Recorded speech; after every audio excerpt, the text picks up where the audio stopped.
Você curte o Conexão 21? Então inscreva-se no nosso canal, ative o sininho e dá aquele like que ajuda muito na divulgação.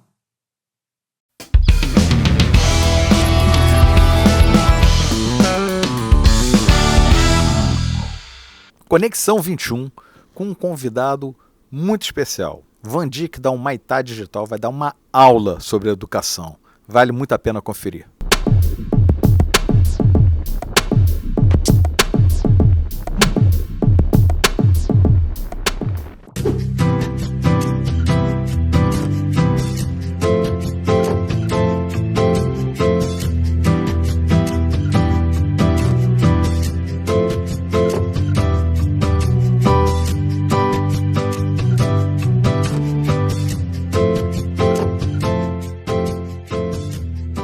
Turma do Conexão 21, quero fazer aqui meus agradecimentos ao Hotel Fairmont que nos acolhe com tanto carinho aqui nas nossas gravações, ao pessoal da FEComércio, Sesc, Senac que nos apoiam e principalmente a turma da Simples Inovação que acredita nesse projeto desde o capítulo 0 dele até hoje. Super abraço aí para o Elias, para a Dani, para o Rauan. E olha, se você está assistindo a gente aqui no YouTube, não deixa de se inscrever no nosso canal, de dar like, de dar joinha, de fazer todo o protocolo de YouTube pra gente. E pela TV Max, lembrando, toda segunda-feira às 21 horas e toda quinta-feira às 23h40, ou em algum momento ao longo da programação. Fiquem ligados no Conexão 21. Bem-vindos a esse Conexão 21 muito especial com os convidados da Simples Inovação.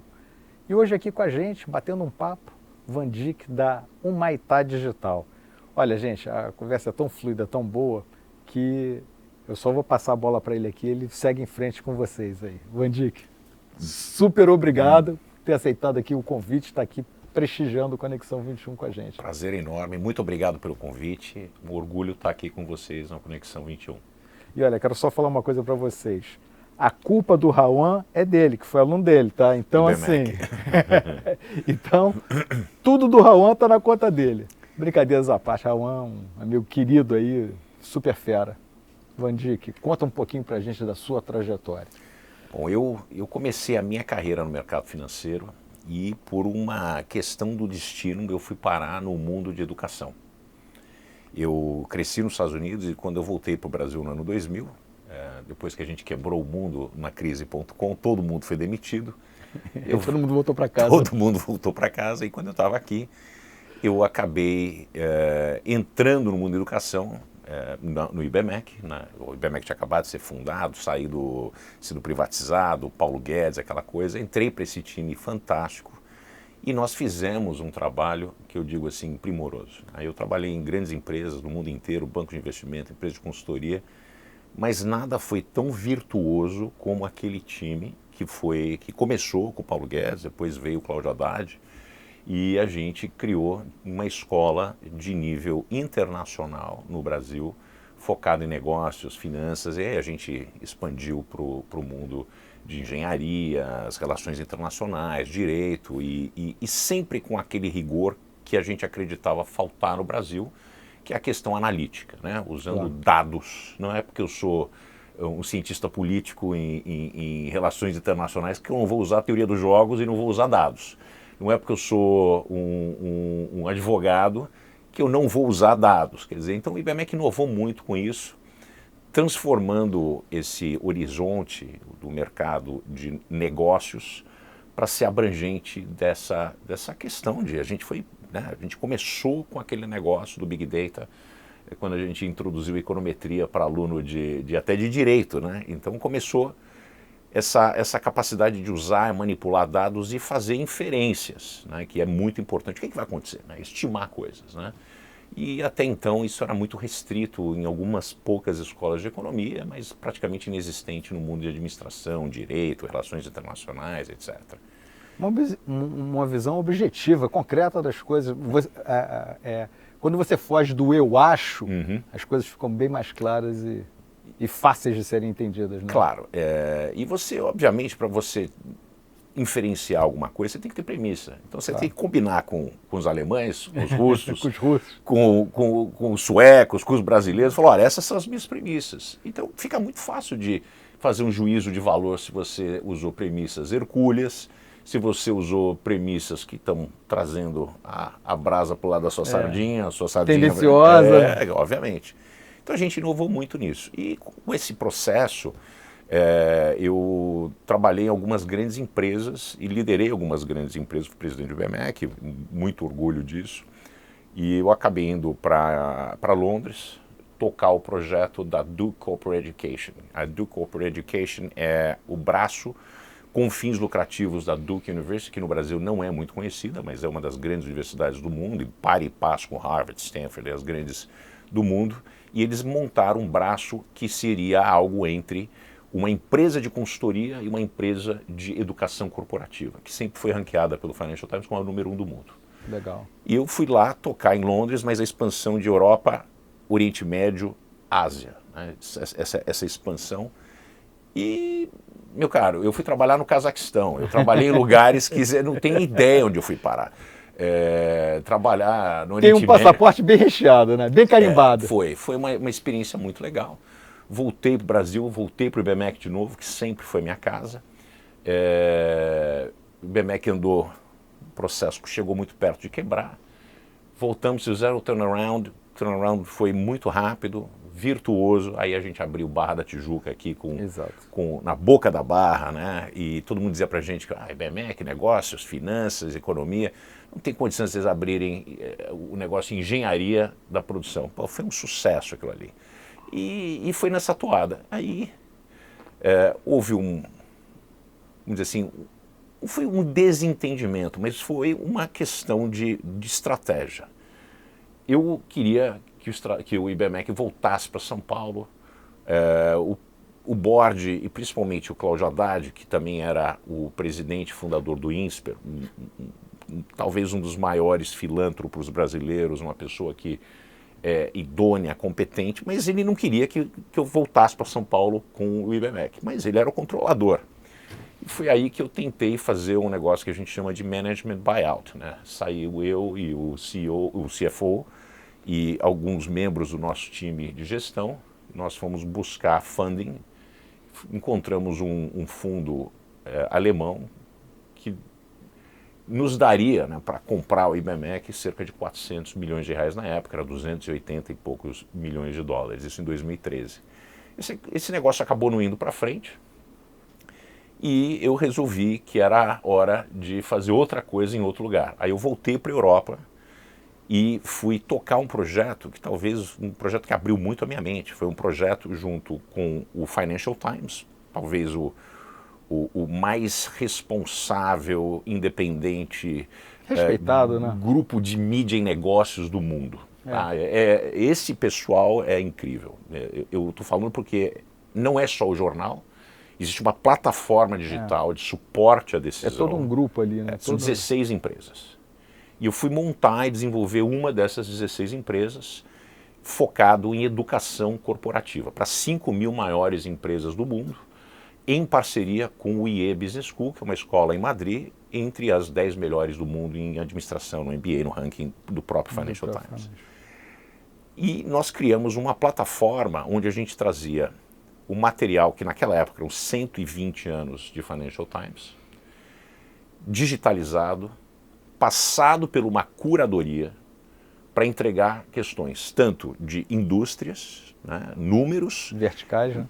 As indústrias todas essas verticais que eles têm lá dentro, especialistas em quase todas as indústrias, e horizontalizado, né, o que é que um executivo sênior precisa entender disso, o que um executivo no meio da pirâmide e o que a gente pode dispensar para a grande massa do pessoal que trabalha no começo da pirâmide, né? E nunca ninguém tinha feito isso. E a gente também trouxe algo inovador, que é pegar o rigor acadêmico de uma escola líder mundial e juntar com aquela noção inquisitiva, né? a inquietude do jornalista, e trazer esses jornalistas junto com acadêmicos e consultores, né? Nós tínhamos um network de mais de 4.000 pessoas do mundo inteiro, em todas as línguas possíveis, para ensinar, debater... Uma visão provocativa, exatamente, né? Ponto e contraponto. Exatamente. Né? É argumentar, né? Exatamente isso. Então, imagina o que era ter o Martin Wolf fazendo um projeto de 2 dias de imersão com o board e o C-level de uma empresa, não vou falar o nome, mas assim, um dos maiores bancos do mundo, né? E aquela provocação.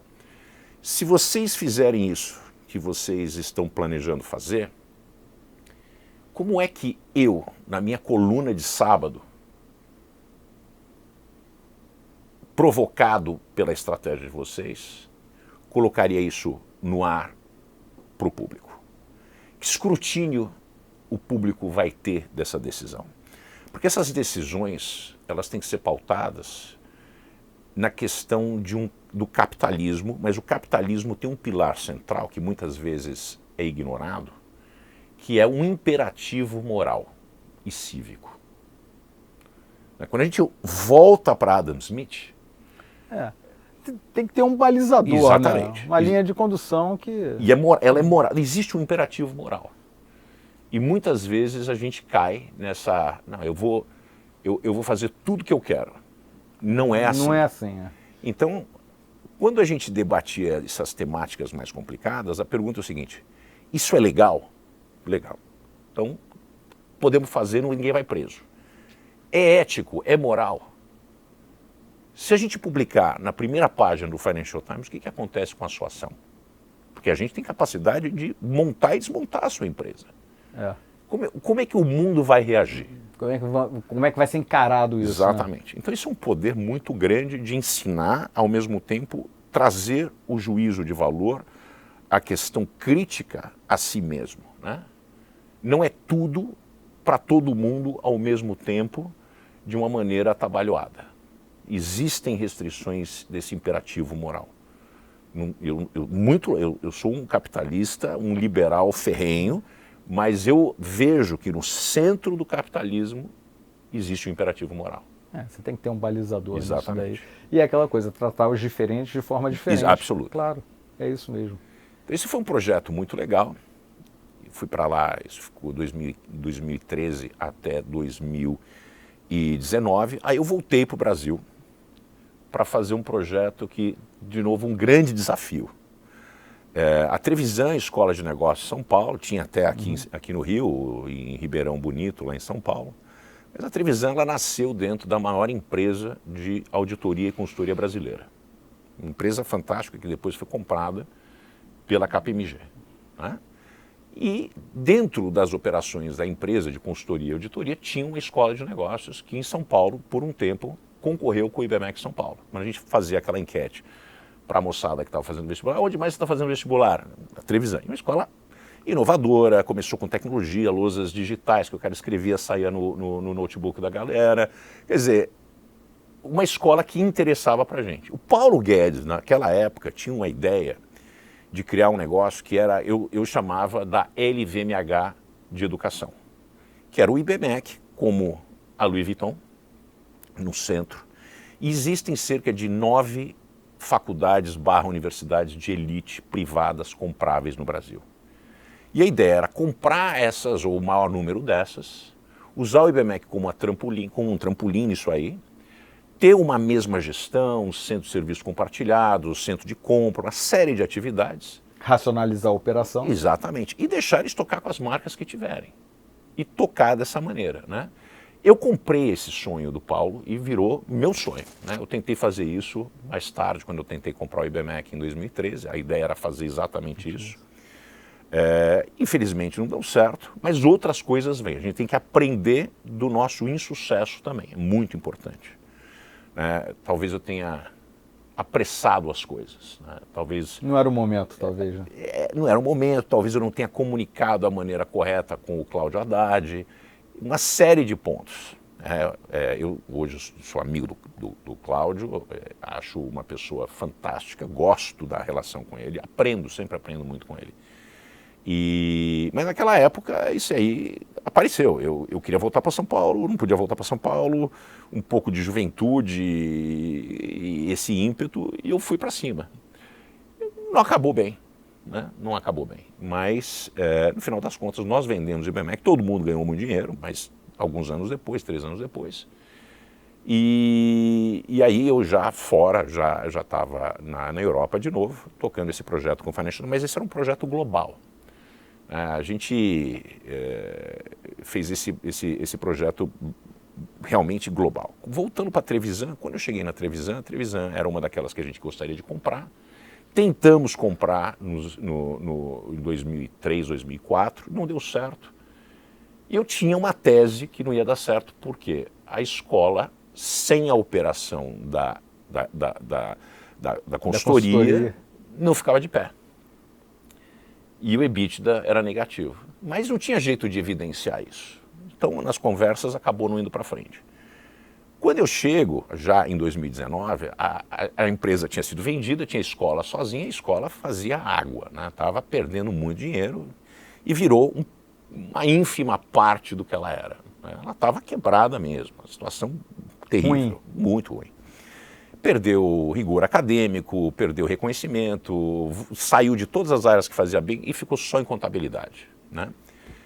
E com isso a gente teve uma ideia que casou com a questão da pandemia, né? Fazer uma limonada doce no meio de uma situação, que foi transformar a escola, com rigor acadêmico e tudo mais, numa escola 100% digital, mas com um ponto importante, uma escola de qualidade, com nota máxima de ENAD do MEC, 100% digital.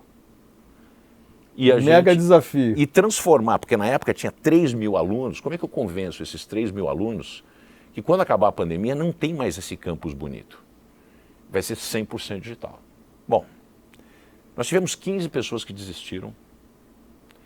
Os alunos passaram no NPS a dar nota de 8,5 para cima para transformação digital. Nós utilizamos uma metodologia que não era só ligar o Zoom, a gente usou um LMS de última geração, super interativo, material muito bem feito, mix de aulas 100% digitais, assíncronas com aulas síncronas. Só que as aulas síncronas eram muito diferenciadas pelo modelo pedagógico. Como eu até consigo segurar uma galera por 2 horas no gogó, mas online é muito difícil. Então a aula usava um método participativo que a gente trazia grupos. E aula é constância, né, Vandir? Exatamente. Não é uma aula, é constância. É a aula. Exatamente. É maratona. É maratona, cara. E a gente trazia esses grupos, faziam grupos diversos, só que digitais. Com a digitalização, nós tivemos a participação de todos os estados do Brasil, antes era majoritariamente São Paulo, depois todos os estados e 12 países. Brasileiros e lusófonos, que estavam, brasileiros que moram no exterior, e lusófonos que resolveram ter interesse em estudar uma escola de ponta brasileira.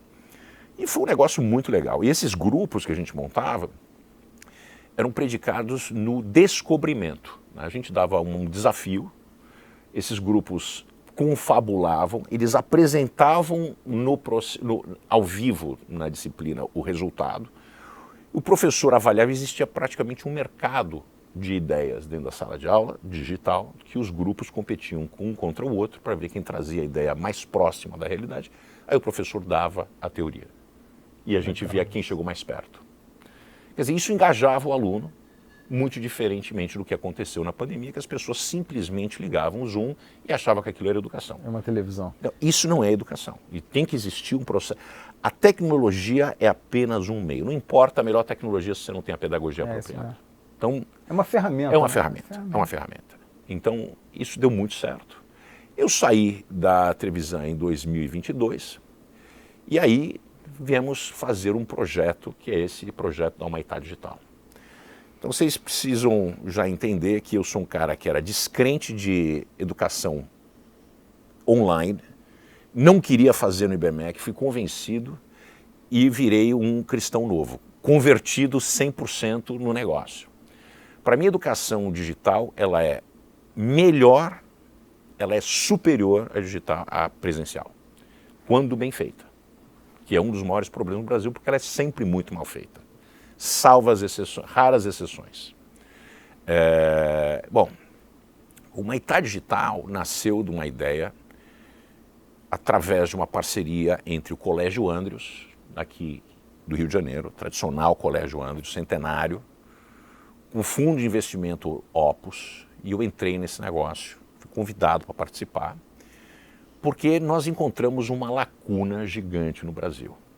E talvez o projeto da Opus, o projeto da Humaitá Digital, seja simultaneamente uma das maiores oportunidades de negócio em educação no Brasil e talvez no mundo, e ao mesmo tempo o maior projeto social desse país. Legal.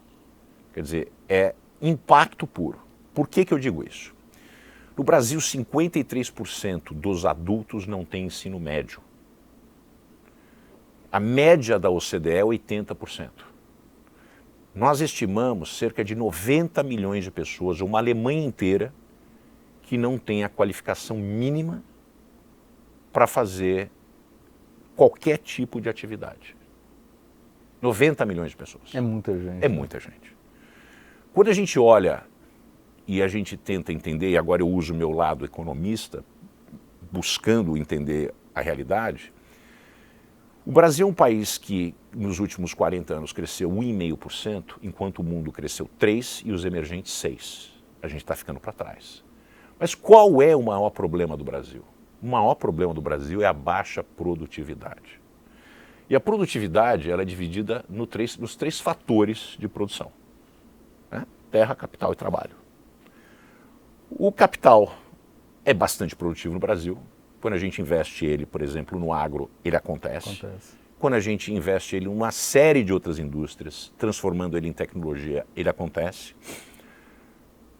Terra, eu acho que não precisa falar, porque ela é extremamente produtiva. O Brasil tem mostrado que isso é um caso. Então a gente não precisa nem bater nessa tecla. Onde é que está o grande problema? É a baixíssima qualificação do povo, da força de trabalho brasileiro. Nós temos 2 problemas. Nós temos uma baixa participação da força de trabalho. Tem muita gente que não faz nada no Brasil. 53% da população vive de algum tipo de benesse do Estado. Nós temos cerca de 8 milhões de desempregados e 4 milhões de pessoas que desistiram de fazer qualquer coisa. São 12 milhões de pessoas. É Portugal inteiro, mais um pouco. Quer dizer, é muito pesado. Além disso, a qualidade da educação brasileira, principalmente educação fundamental e média, é baixa. Ela está entre as piores do mundo. O Brasil não vai para nenhum lugar na prova do PISA, desde que o PISA começou a convidar o Brasil para participar. Quer dizer, a gente estagnou em qualidade. E o sistema educacional brasileiro é um dos mais caros do mundo. Pra você ter uma ideia, nós gastamos cerca de 70 bilhões de reais por ano com universidades federais e nenhuma delas está entre as 100 melhores do mundo. O Brasil não tem nenhuma universidade, nem a USP está entre as 100 melhores. A USP, no Times Higher Education, que é o ranking mais sério, está entre 250 e 300. Só que a USP tem uma dotação orçamentária de 1 bilhão e 200 milhões de dólares. É a única universidade no mundo com a dotação orçamentária superior a 1 bilhão de dólares que não está entre as 100 melhores. A Caltech, que a NASA foi criada lá dentro, tá certo? Em Pasadena, ela tem uma dotação orçamentária de 700 bilhões de dólares. E ela está sempre entre número 1, 2, 3, 4 do mundo. Quer dizer, como é que a gente pode justificar? A gente olha isso e fala o seguinte, olha onde está o problema. Cerca de 85% da verba orçamentária das universidades federais e estaduais são destinadas à folha de pagamento. Quer dizer, se isso acontece no ensino superior, imagina o descalabro no ensino inferior. Quando vai cascateando. Exatamente, no ensino médio, e o fundamental e médio.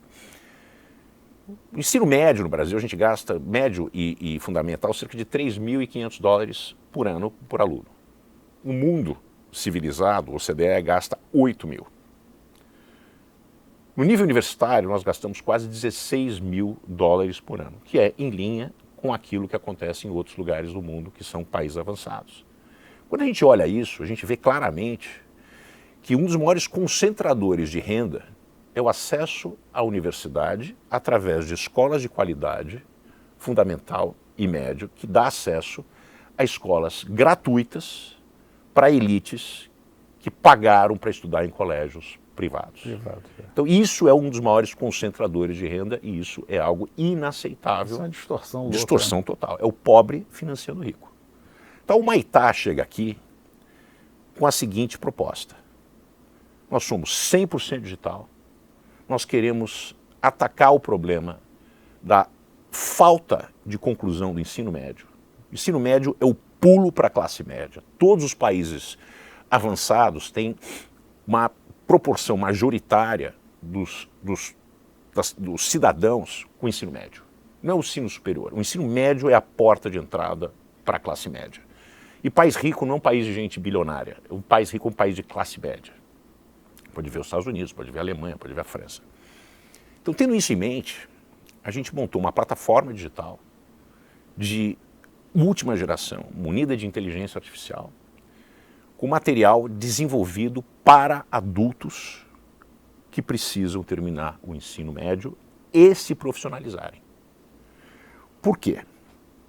Existe um negócio chamado EJA, que é o ensino de jovens e adultos.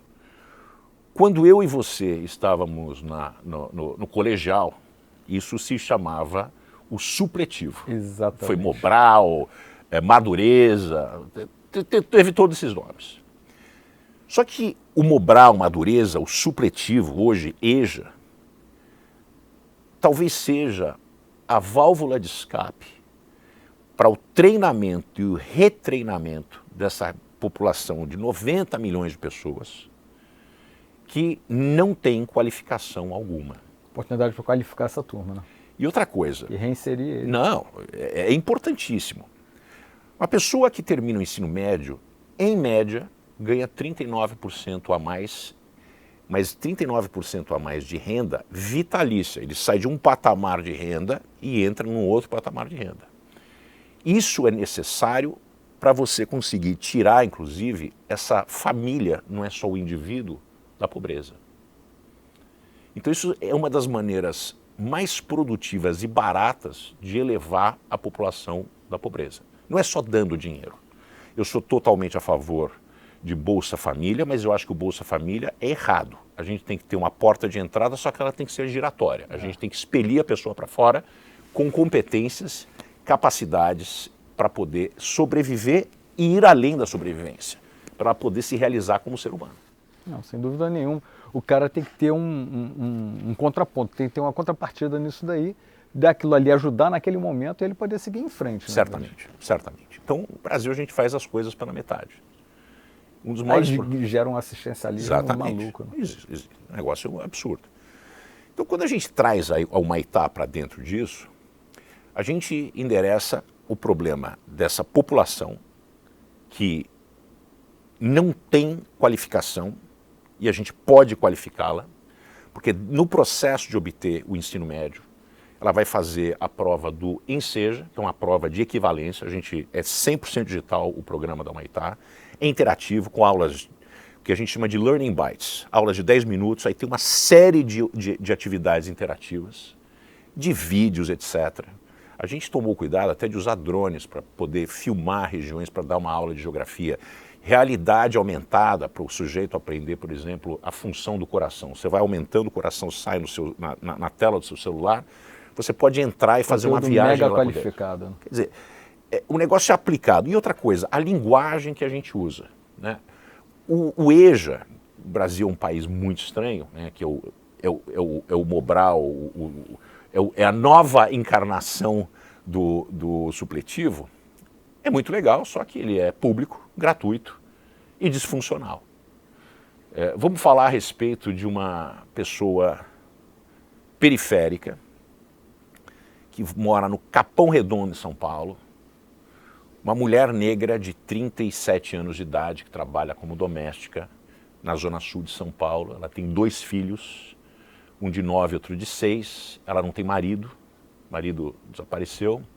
Ela mora numa comunidade, ela deixa as crianças com uma comadre para tomar conta, certo? Ela leva 1h40 para chegar até o local de trabalho, então para chegar entre 7 e 8 horas, ela tem que sair de lá ou às 6 da manhã, de madrugada, ela tem que estar de pé 4h30 da manhã. Dar café da manhã para as crianças, deixar a criança, né, na casa da comadre.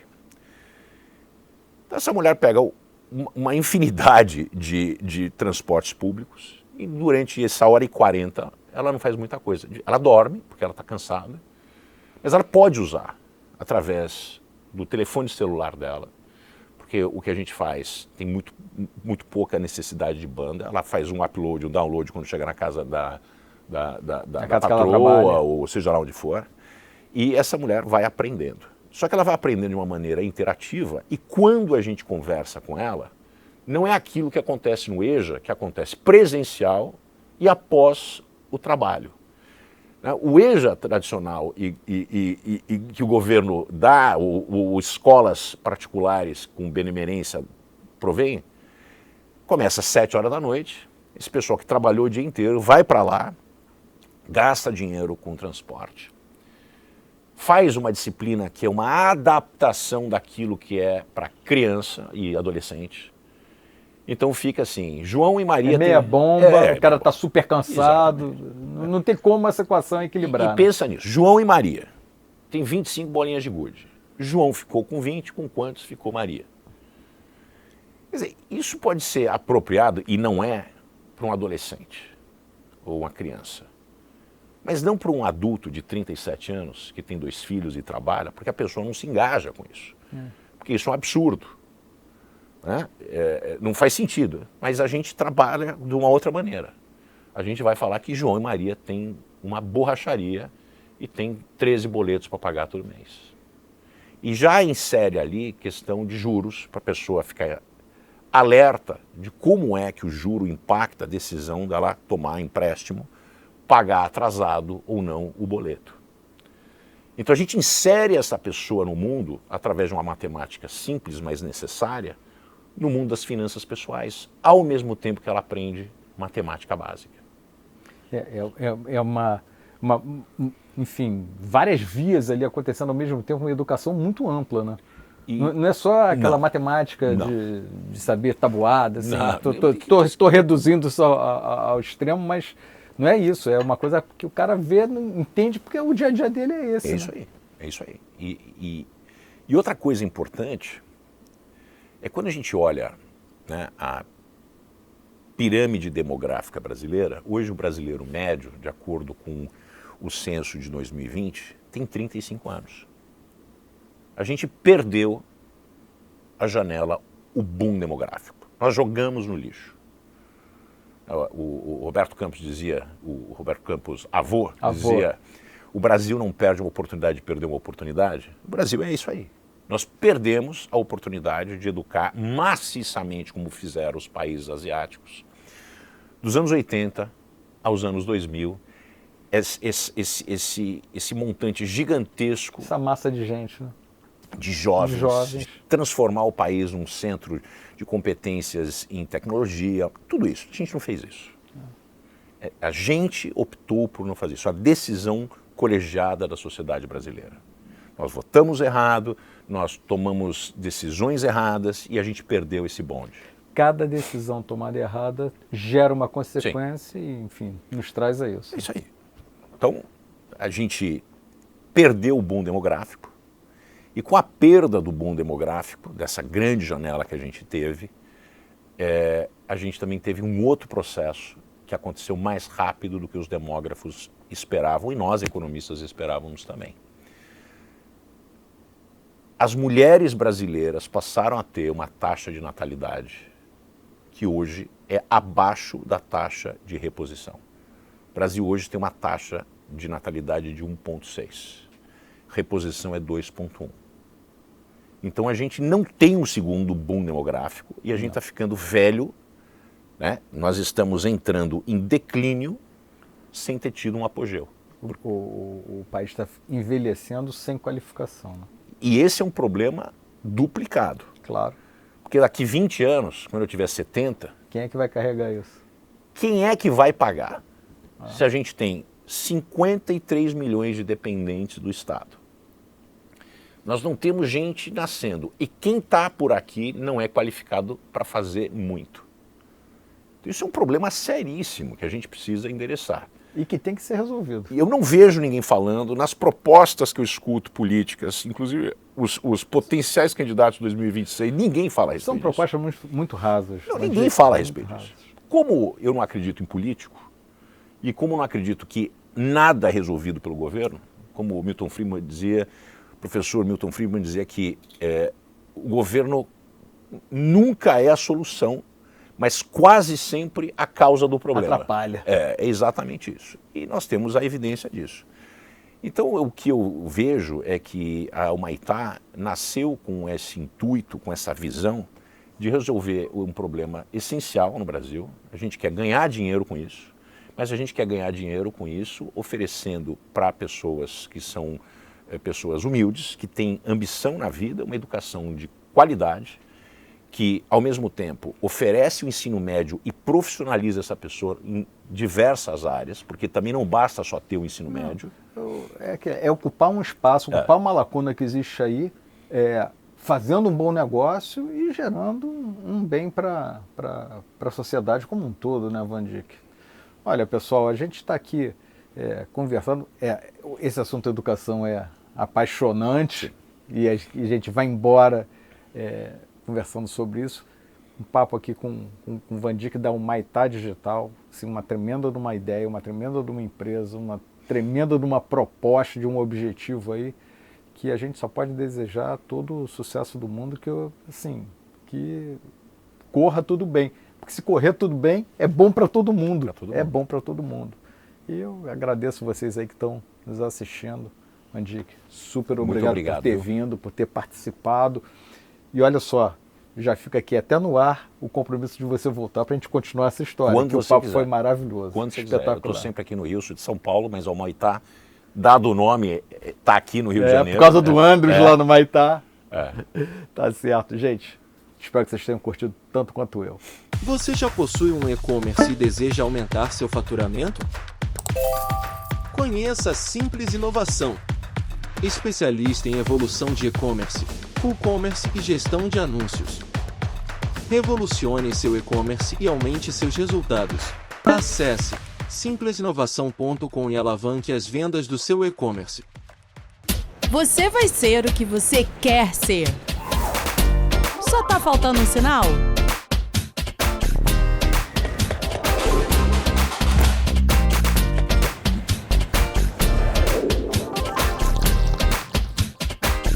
No Senac, você pode ser tudo. Porque aqui você tem todas as formas de aprender fazendo. Ache o seu curso e se ache. Senac, para ser o que você quer ser.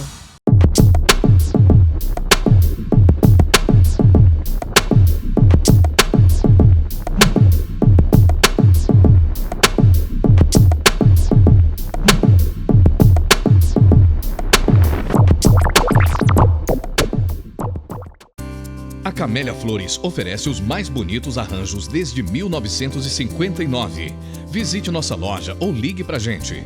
Entre no site cameliaflores.com.br, faça seu pedido e conheça as inúmeras variedades de buquês, arranjos e cestas de flores. Garantimos rapidez e qualidade na entrega. Descontos especiais nas datas comemorativas e para eventos de empresas, casamentos e aniversários.